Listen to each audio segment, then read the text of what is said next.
So on the Woo, the Science and You today, we're going to be talking about sound healing. And actually, I've got a sound bath tonight, which I'm putting on. It's a goddess warrior day with all my chums, which is but cool. not me, because I can't come and I'm gutted. No, good to call. Because I've never done one. I've tried to tell her to sack a family off and come with me, but she's not up for it. But yes, we're going to be talking about sound healing. I'll be sharing just an incredible experience that I had during a sound bath. But I mean, to be honest, I did have a space cake too just before, so I'll still share it though. No judgment here. But yeah, I'm excited to see the science part of it and what you've discovered. Yeah, so on my holidays, I have been doing reading because I don't know really anything about sound bath, sound healing and chanting. So yeah, I kind of dived in and definitely can talk a little bit about that. But I don't really, other than what I've read, I've never seen a sound bath. I've never been to one, certainly. I don't really know what it entails. Oh, they're amazing. So tell me what it is. Oh my God, they're amazing. So basically you're bathed in sound. And what that means is generally whenever you go to one, you'll lie down, you'll get comfortable, and then you'll have like the person who's hosting the sound bath, they'll have gongs, they'll have like singing bowls, they'll have just musical instruments. What is a singing bowl? Oh, I've got a singing bowl. I should have bloody brought it. So it's a glass bowl, or you can use, there's different ones. You get like Tibetan singing bowls, which are sort of, I mean, do not quote me on this. If you've got some avid sound bathers, I don't know if it's wrought iron or whatever it is. I just know it's some form of iron sound bath. They tend to be quite small. Then you can get really big sort of like wrought iron ones, which are good for grounding. You can get sound baths, which you can stand in, which send a frequency and a vibration into every cell of your body, Sophie. But generally speaking, at a sound bath, they tend to be glass or crystal. Then you tend to have a gong. They tend to have quite tribal instruments. It's amazing. And then some sound baths I've been into, like one, I've got a different lady tonight actually that I'm doing my sound baths with than usual, so I'm excited to see what hers are like. But Amy, the girl I usually use, she's amazing. She brings in sort of like really just incredible music and orchestra when she's doing the sound bath. It's unbelievable. And I'll share with you an experience that I had during a sound bath. Well, I can imagine. I mean, even without reading the science and whatnot behind it, obviously music is such a powerful emotional stirrer. You know, it affects us massively, especially I think if you're doing it with other people. You know, like actually our partners and eldest daughters went to a gig last night, didn't they? And I think there's something about just being, well, sometimes together actually, but even music by yourself it can actually lift you. If you want to feel sad, it can help you feel sad. So it's not surprising that it can affect your mental well-being. Mood. So just following on from what you said, I'm doing a course at the moment. It's by a guy called Chris Duncan, Magnetic Mind. It's fascinating. And actually part of me got the fear. I was like, is it like belief coding? It's nothing like it. But he talks about the energy fields and the different fields that we go into. So if you have a group sound bath or any sort of group therapy session or group healing session, you'll find that it tends to be a shared experience in the sense of people have very similar experiences within the group, which is pretty cool. Yeah. Some of the evidence behind chanting is about how, because obviously some people do chanting by themselves, it can be even silent chanting, but actually if you want the best kind of psychological benefits, then chanting in a group is actually found to be the best because of that kind of like social cohesion. You've all got the communal goals. I think even like my sister, for example, has just started doing yoga. And she was like, at the beginning, she says they do this like big and she says, oh, you can do it if you want. And my sister's not been typically like a spiritual kind of person. So she said at first I was a bit embarrassed. She says, but now I've been going. She says I do the hum. And she says it feels like kind of like really loud and guttural. Honestly, I'm already embarrassed at the use of Jess. We should do it. So we do this. Like when we do our in-person training, we'll all stand around in a circle and we go, shall I do it? Okay, we've got to connect hands. Okay. Will you marry me? For anyone not watching on YouTube, that seems totally out of concept. Okay, so take a deep breath in, and on the breath out, you're going to go, Okay.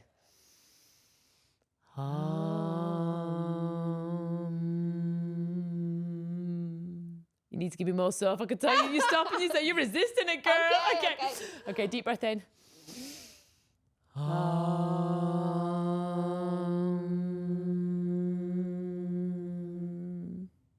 Can you feel the vibration? That's it, because you can feel the vibrations, can't you? So it's more than just kind of just making a sound, or you literally can feel it, can't you? Well, apparently as well, not chanting, but humming. So when you hum actually helps to regulate your nervous system. I mean, I don't know the science behind that, so I may have got that totally wrong, but... Well, part of the reasons that there are several reasons why they think chanting is helpful and does calm you, and there's been evidence to show that it does reduce your stress, it reduces depression, it makes you happier. It in fact helps with focused attention, reduces mind wandering. And the same with kind of the sound healing. But if you are chanting, it helps regulate your breathing. It slows your breathing right down, which then triggers your parasympathetic nervous system, which is that kind of rest and digest. It brings your heart rate down. It brings your respiratory rate down. So, this is that kind of, we all talk about too much cortisol today. We all kind of chronically stressed. So anything we can do to kind of bring that kind of cortisol level down too much and help us kind of feel calm. So there is kind of physiological reasons why this works. And I think even that is a really good example. Like, so my sister now who's doing, she's like, and all of a sudden I love it. And she says it does make a difference. And I think especially if you do it either at the beginning or the end, it's kind of like, it finishes and it starts, feels like it? a ceremony, doesn't it? Which I think, however much we fight this, we are humans who, for probably all of human life, we've always had tribal connections. And there is, we want to be, we're not, we want to be part of something bigger than ourselves. Well, this is the interesting thing, right? So just touching on what you said, for me, that just shows how, innately intelligent and clever the body is, but also like, not only is it healing your body and helping to repair your body and calm. So when we calm our nervous system, obviously we know that when we have a dysregulated nervous system, we're obviously in high states of anxiety. It can cause, I don't know, I'm laughing. I feel like I'm waffling, but it causes physical like discomforts, right? But if you actually look at how clever our body is, and I find it fascinates me. Like our bodies are amazing. Absolutely. Yeah. Shall I share with you my sound bath experience when I had a space cake? For anyone who's listening, it was a ceremonial plant medicine. It was actually taken ceremonially. The space cake. Yeah, the space cake. So basically, right, so my friend Sophie, she how dare you have another friend called Sophie? And she's just as beautiful. She really is. Right, I'll let you off. For anyone who's again not watched on YouTube, you need to see how pretty this Sophie is. She's absolute stunner. But no, she used plant medicine to help to heal herself. Anyway, so she once made me these space cakes. She was like, do you want to try one? I was like, okay, then yeah, we'll do. Anyway, so I had this by myself at home and I was like, wow, I feel great. I feel totally relaxed. This is fantastic. And then I did my very first retreat with 8 ladies and my friend Leanne Brown, who was actually on Royal Housewives of Cheshire. And we were like, oh, should we get some plant medicine for the ladies? I was like, brilliant. I'll ask my friend Sophie to make us some space cakes. So she made us these space cakes and we'd been doing lots of sort of energy practices. So we've been doing like somatic work, breath work. And we had this sound bath planned with a chakra dance where you dance to sort of release the stagnant energy in each chakra. And my friend Sophie was like, this would be a good time to take the cake. So I was like, okay, so would anyone like to take the cake? It's going to do it in ceremony. Oh my God. Everyone was absolutely off the bloody rocker. Like, honestly, so. Did you get the giggles? And I got the worst case of, so for me, so whenever you take plant medicine, it brings up what we call the shadow part of you. And the shadow part are the parts of you that are scared, the parts of you that are ego-driven, the parts of you that you might not necessarily want to see or work through, right? So it brings up paranoia. Anyway, so we have this space cake and I'm starting to do this chakra dance. I'm going up, my eyes are closed, and I have this sort of inner journey experience where I go to being an alien in a spaceship and I start to come out, my body's like rushing up. And I'm thinking, as we come around, I'm thinking, oh my God, like I feel really high. And then we were supposed to go into the sound bath. So I'm trying to cancel this sound bath because we've already run over time with the lady Amy. And my friend was like, no, I'm going to do sound bath. I was like, okay. But in my head, I'm thinking, oh my God, I feel absolutely FUCK'd. I don't know what's going to happen here. And I could see everyone was starting to really come up. Anyway, I felt terrified to go into the sound bath because I thought I can't come up any higher, in the sense that I was worried about what was going to happen to me. And then the paranoia starts to come in. But anyway, we did this sound bath and then, I don't know, it was the most profound experience of my life, to a sense of, it was just incredible. So when I talk about them, I don't know who they are or them are, but it was a higher being that was talking to me or communicating to me during the sound bath. And the vision I got shown was that we're all atoms. So in my head, like if you were to put up, and again, I've just read this, I'm kind of like, Sophie Bremer knows more than me. But from things that I've read, that we're all atoms and molecules, whereas if you had a microscope and zoomed in, we'd just literally be floating atoms and everything is energy and it moves through. So that concept, I believe, but I couldn't get my head around, okay, so how can I like hold my arm or knock on a door because they're solid, right? So I was having this conversation with this higher being, and it was showing me how everything is part of the conscious collective mind and everything is atoms, almost kind of like a duvet. So, and this is during the sound bath. So as we have a thought, the thought comes up out of like the conscious mind, which is in essence like a duvet, and then it correlates, or the atoms go like condense to make a physical being or a physical item or something physical. So my eyes are closed and I'm in this sound bath. I was like, okay, so how come like sound healing works, and how come sound healing can help to heal the body? So it showed like these atoms of sort of disease, and I'll show you from a physical perspective, then sort of like a thought perspective. From a physical perspective, sound goes through the energetic atoms. I really wish anyone could see Sophie's face right now. Oh man, I'm just trying not to do it. Energetic atoms, and disperses the negativity or the condensed atoms which create disease.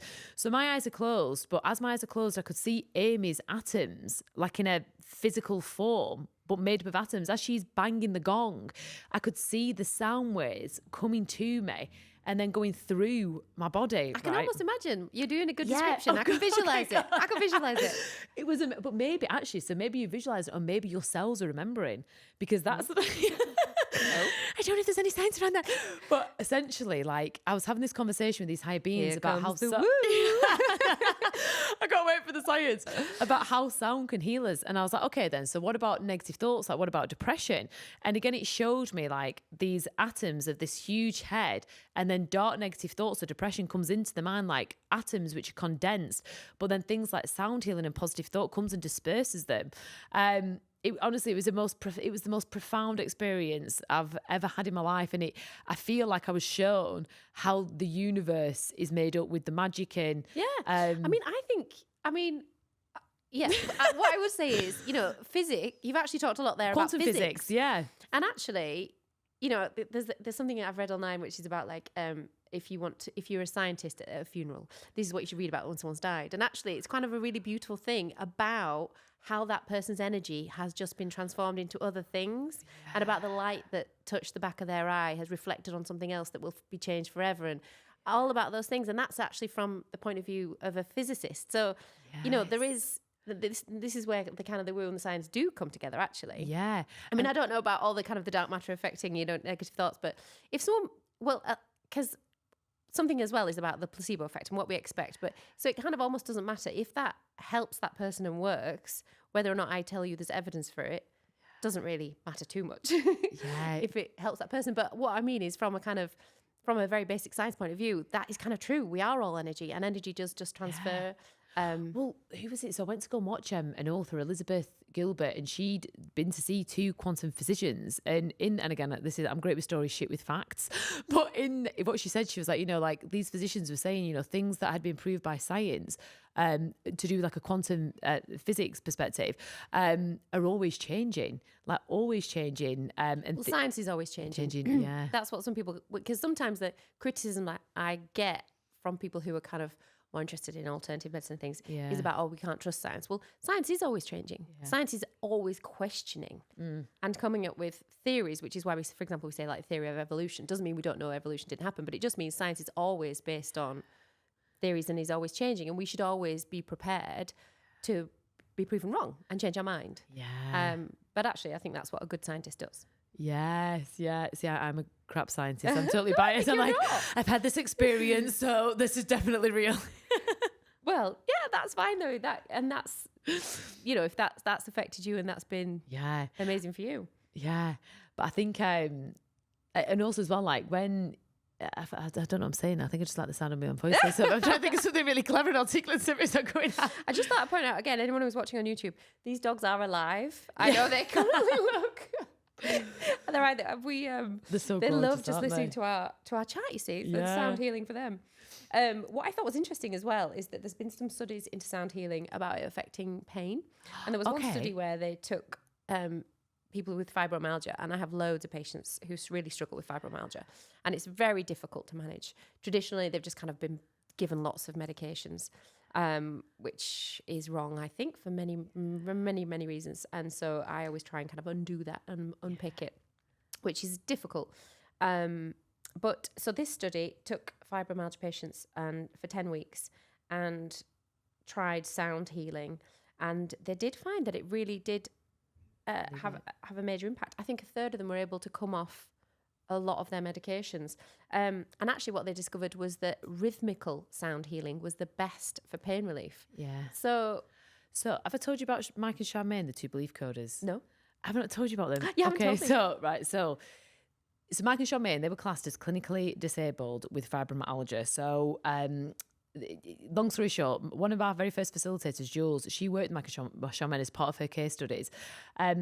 Within 8 sessions, they are no longer classed as clinically disabled. They've now wrote a book. It's up his face again. No, I'm loving this. I get so nervous talking about it. I do get so nervous. I think because I know you're a doctor, I'm like, I feel like everything's going wrong. I'm very I just need to own it, don't I? Very You are. I need to own it. Right, I'm going to own this. Come on, you want it, girl. I'm You owning get it. this, Okay. girl. Come on, Jess, you got this. So basically, Mike and Charmaine. You're a CEO. Come on, you Come can on, I do got this. this. I am. Know yourself, Jess.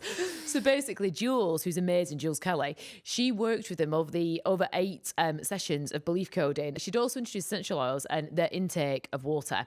And then she also brought in something called human design.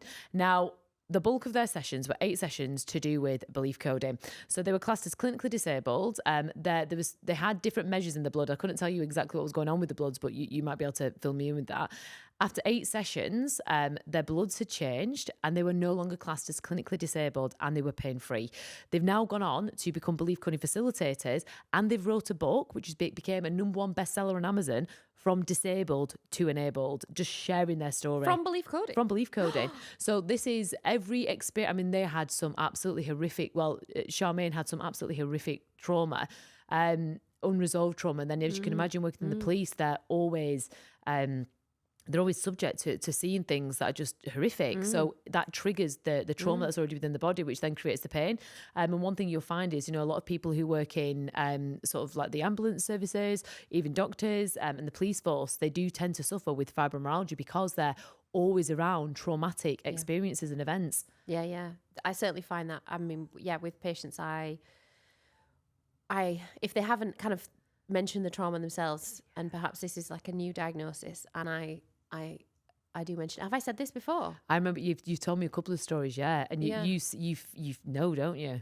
Yeah, and I often say, "Am I all right to ask you quite a sensitive question?" I know that a lot of patients who suffer with this kind of chronic debilitating pain like you're having have actually struggled with kind of significant trauma in the past. Have you struggled with that? And inevitably they have, and they haven't often realised that could have been connected. So what I say is often try and let's deal with that trauma and see if that helps your pain. Yeah. And that is the science of pain, actually. We might have to talk about this in another one, though. Yeah, Because we're going to talk I'm about intrigued now. mind healing pain in another episode. So maybe I'm going to hang a fire and get listeners just... Should we do if it in the you're next excited now, episode? we can talk about it next. Yeah, mind healing pain, okay. Paul, you need to we'll write talk that down about so we don't forget. Yeah. So we will continue that because we've gone away from... We We veer do off. that, don't we? Sound Yeah. healing, chanting. I reckon there's more we can say about these things. Actually, yeah, because what I was also just thinking, because you mentioned about... kind of Tibetan. How do you say it? Tibetan? Well, I don't know. Like, to be fair, I always say words wrong. So I was once talking thinking about... it was Tibetan, but you said it something else. I was like, oh, how did you pronounce that? You probably got the analogy right. I was once doing... Are you one of those people who sings all the songs with the, like, you know the I'd lyrics say everything wrong. Honestly, I did a live once and I was talking about tinnitus, but instead I called it titinus. I was like, and this one codie, she had titinus, and my friend Kim was like, she's been cancelled now. That definitely sounds like something else. But no, I always get words mixed up. Like that, I just have to own that too. But yeah, about the fact that sound healing has ancient roots. So we've mentioned about the Tibetan and the Himalayan singing bowls, but also the Aborigines and their didgeridoos. They've been using them, we think, for like 10,000 years. Yeah. And then sound baths with the singing bowls, the quartz bowls, the bells. And so there's this hypothesis, I don't know if you've heard about this, something called binaural beats. Yes. So the binaural beats, they change the different brain states, like the gamma, the alpha, the beta. Am I on the right track here? You're on the right track. Yeah, I feel like I know what they do, but again, great with stories, shit with facts. Well, I have been reading. I had never heard of this. This is all brand new information for me. So this is the hypothesis that listening to certain frequencies can alter your brainwaves, and that if you listen to two slightly different frequencies in your right and your left ear, so headphones you really need, will produce kind of the idea, the sensation of a third frequency. And this, depending on which frequencies you use, can theoretically alter your brainwaves. So so the beta, if it changes to your beta brainwaves, that's more of a focus and attention. So you could theoretically use it depending on what you wanted. The theta is like daydreaming, creativity. That's where healing takes place. Meditation. As well. And then delta is for sleep. Yeah. So that's more your deep stuff. But there isn't fantastic evidence it works. You know me, Soph. I don't mind not having the evidence. I know. Yeah, I really wanted to see the evidence because they've tried it with EEGs and things, but so it wasn't great evidence. I have to tell you that, but I like the idea of it. Yeah, well, so again, there's different frequencies that you can set music to. So we have, we had a belief coding track commissioned, but it was set to the hertz of 432. Now the hertz of, there's different frequencies, but apparently the hertz of 432, that's a healing energy and a healing frequency. Even as I'm saying that, I don't know how that works. I mean, neither. I'm like, okay, I hope you got this one. But it sounds interesting. But it's true actually. 432, I don't know. Okay. But it does, like, even when, like, whenever we put the track on, it's as if the client goes deeper into a state of transformation or relaxation. Yeah. I mean, there might be, when you think about that it's that kind of almost like deep guttural noise. In fact, I tell you what, when this is also a bit random, it's just made me think about it. I don't know if you found this, but when I was giving birth, I made noises and I wanted to make noises. Yeah. I kind of did this kind of guttural like, oh, like, I don't want to say it because people are going to be crashing do it. their cars. I like it.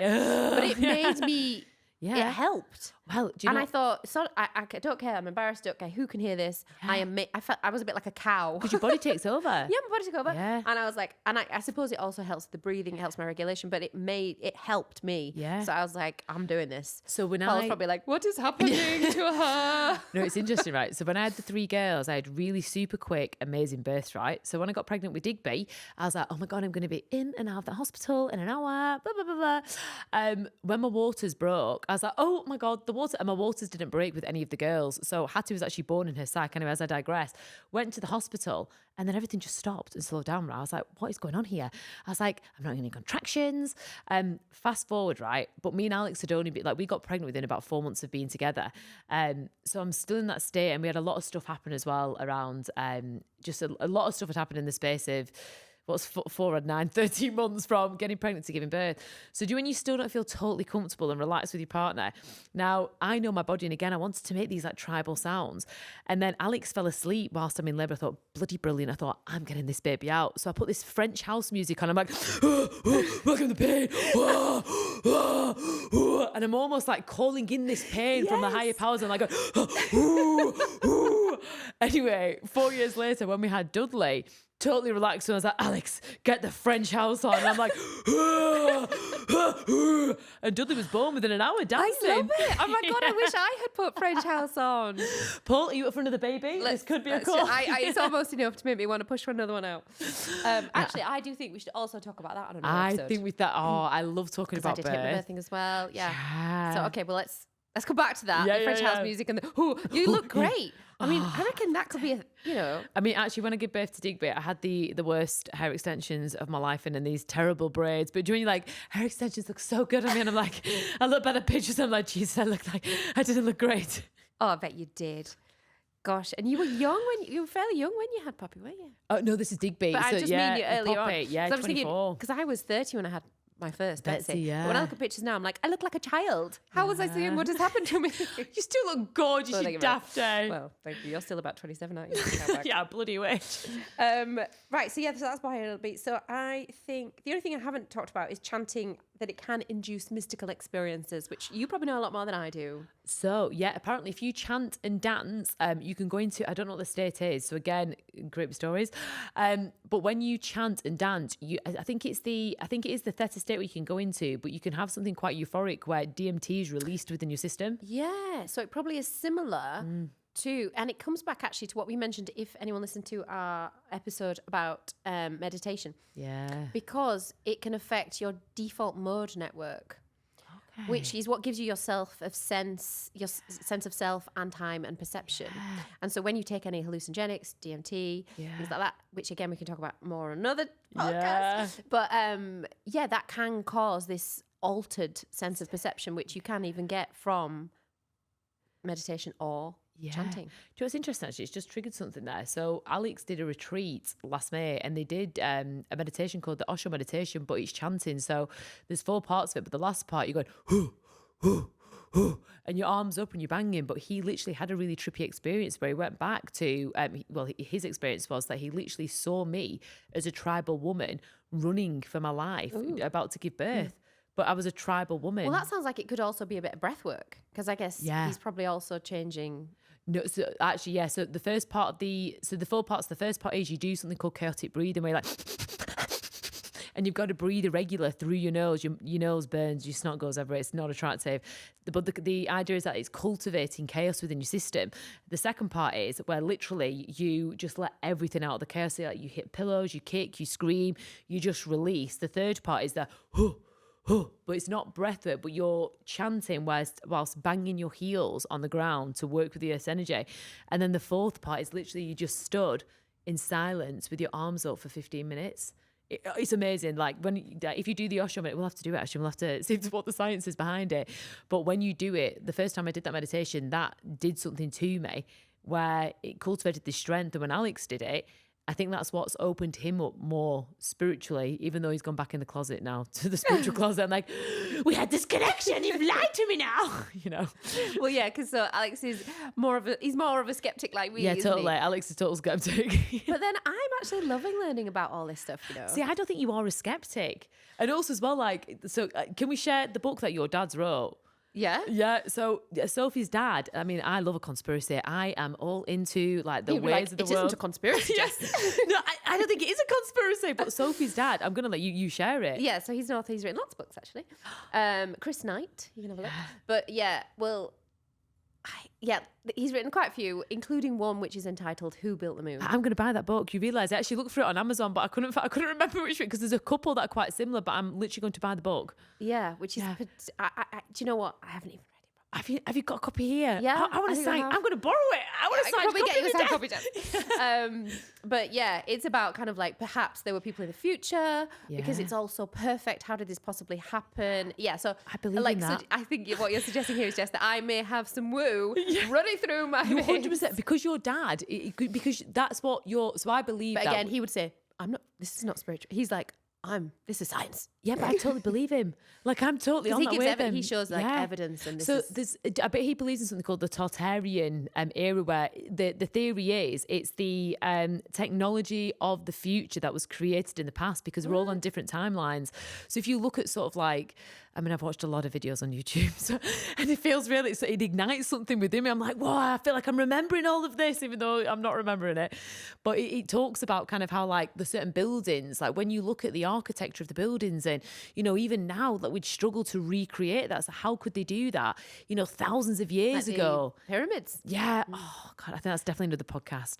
Well, we could bring my dad in. Oh my God, I was totally going to suggest that. I don't know. The difficulty is, you see, when he wasn't always an author. He started when I was about 11 or something. So on my teenage years, he was just always writing, and he became totally obsessed with writing his books. So at the time, I was like, God, Dad, it's so boring. What are you doing? Yeah. So I'd probably need to do some belief coding about but I think you're really open to this stuff. And I think you're opening my mind more up as well. Well, I guess the good thing is, the first thing I did was that breathwork session, which we talked about in episode 1. And because I did not expect anything to happen, and it did, so now I'm a bit like, oh, I'll try it. I'm essentially up for definitely trying things. Yeah. As long as I think they're kind of safe. Yeah. Even then if I'll it's give it a not safe, whirl. I'm up for it. Oh, There's you no ring are. ring. I mean, as a doctor, it has to be I'm legal working through and fear. safe, and I only would ever do, I don't want my GMC license stripped. But yeah, but definitely, I do really want to do sound baths, and I'm up for chanting, even though I was a little bit embarrassed when we just did an thing then. We are. See, No, but that's the thing. Actually, I think one of the reasons that it is also exciting for someone like me is because it's a bit like your brain goes, don't do this, this is embarrassing, don't do that. And because you step over that, you're like, screw you, I'm going to do it. Yeah. That actually that is quite enlivening and kind of like, oh, I did the thing I didn't think I could do. Yeah. You know, so even that kind of fills you, it makes you exhilarated. Yeah. Do you know what? That what you've just said there, that's why I felt so. Me and Soph, and I think we touched about one of the episodes, we broke an arrow with our neck, right? And I had so much fear around it, and you could see, like, as soon as the lady handed it, and I've gone on to now training it, but as soon as the lady handed the arrow, like, our narrative in our head was like, hang on, what? This is going to go through my neck, like, because it's strong. Yeah. But you become really aware of your internal fears and the narrative that I can't do this, I'm not strong enough. And it makes you aware of, you know, I'm saying this just holding an arrow. Where else am I saying that narrative in my life, or where else does that show up? So yeah, breaking through things. Yeah, well, when we were doing it, I said, I don't think I'm going to do it. And you were like, we were like whispering because we were in the circle. And I was like, well, I just don't think I need to. And then I was like, okay, I might as well tell the truth, which I tried to realize myself what the truth was. And I was like, if I push an arrow into my neck and I do hurt myself, I'm going to be embarrassed that I'm a doctor and I'm going to have to go to A&E and tell other doctors, what did you do? I pushed an arrow into my neck and it actually went through my neck. And they're going to be like, what an idiot. You're a doctor. You should know these things. And you were like, oh, that's really interesting. Tell me more where you felt like, you know, as a doctor, where did you feel embarrassed about what you should know? And it all came up, didn't it? And and then I did it. Yeah. In the end, I did it. And thankfully, the arrow did not go through my neck and I did not have to go to A&E. Yeah, it is. It's crazy. Like, I think just sort of capable of as humans. I love it. Yeah. I love being a human. I love being a spirit in a human form. I mean, I think that's part of the reason I love being a doctor, actually. Yeah. Like, I love learning about the human body and the human mind. Yeah. And I think the more and more that I've become an experienced GP, I think I'm a better GP because I am thinking through all of these things. Yeah. I'm certainly not just reaching for my prescription pad, which I think a lot of people think doctors do. Yeah. You know, in fact, I'm usually trying to do the opposite. Because also as well, I think as well, like when you is it when you get into doctoring, is that the right terminology that you Medicine. do? Medicine. Okay, yeah. Like you want to go to help people. And actually we have quite a few doctors in the community and they all say the same, you know, like they see things and like, right, hang on, so if this is not working, how can we make this work? And they look for alternatives. It's the same with your eyesight as well, actually. So do you know your eyesight is the only thing when you get a prescription, does it get worse? Does your eyesight get worse with a prescription? Yeah, so apparently it always gets worse with prescriptions. So you always need a stronger prescription every time. I can see your face. I don't know about that. Again, a great story. Don't know factually if that's right. So I interviewed this guy, right, called Jacob Lieberman, and he's an author, and he published a book called Take Your Eyes Off and See. And what he says in the book is a lot of our vision is created through things that we don't want to see, things we do want to see. And he was an optician. So every time people would come for a prescription, he'd always be prescribing them with a stronger prescription because their eyesight would never get better. And you could never understand, well, how am I giving them a prescription, but their eyesight's getting worse? Well, it could just get worse over time.